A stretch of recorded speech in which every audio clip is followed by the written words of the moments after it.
Bonjour, bonsoir. Ça dépend de l'heure nous pour regarder vidéo ça. Pas oublier les nous fin regarder vidéo ça. Abonner, like vidéo hein? OK, et bon Dieu béni. OK, nous venons faire un petit parler sur affaire les monde parti quitter pays. Les monde parti quitter pays, gen moun qui parti quitter pays, c'est pour affaire pas bon, il parti.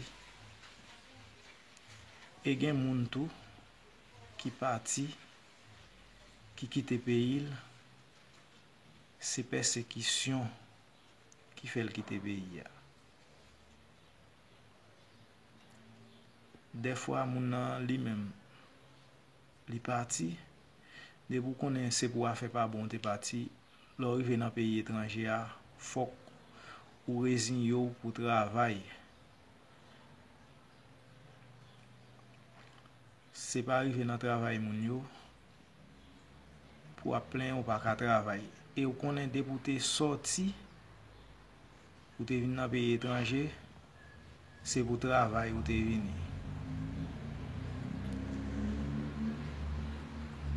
Des fois moun arrive dans travail là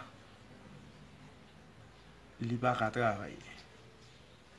Bon, sou pas ka travail ou te venir dans travail moun yo c'est pour travail.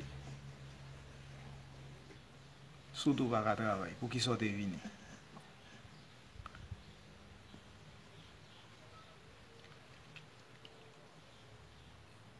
Gen moun tout qui quitte pays que parfois moun nan gen bel business li obligé quitter pays. Soit autant de ces moun qui pas vle wel, des fois c'est moun nan pe pour pas mourir, li obligé ni bay business en vague et puis il parti, il quitter pays. Des fois c'est pas parti moun nan te ka parti non, mais obligé parti, il quitter pays. L'el fin quitter pays bon. Des fois moun nan li t'a bien passé. L'el fin quitter pays li vinn dans pays étranger, des fois dépend des pays moun nan aller bon, l'el rive ou est en cours c'est li pas doit parti. Parce que ouais c'est quoi il vinn faire. Des fois moun nan t'a bien mené et puis soit malfecté ou bien fait le pas arrêter et puis il parti quitter pays l'el fin quitter pays bon l'el rive côté rivière c'est quoi des fois moun nan parti l'on l'en pays moun yo faut qu'on résigne yo pour travail. Des fois ou gen bill l'eau pour payer, bill courant pour payer, bill caille pour payer, bill internet pour payer et faut qu'on paye. Les comme ça faut qu'on travaille tout pour joindre comme pour payer. Bon sous l'en pays moun yo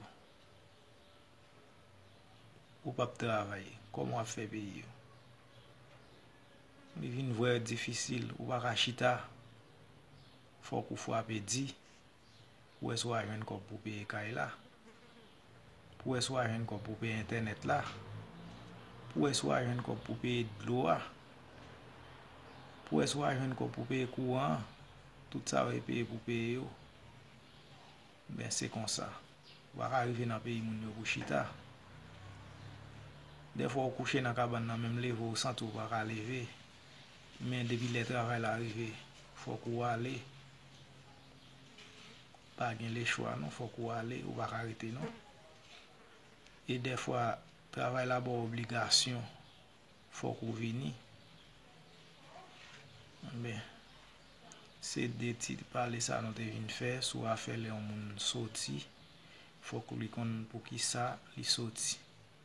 OK pas oublier garder vidéo à net aller et puis partager, like vidéo à. OK. Ciao. Bonne béni.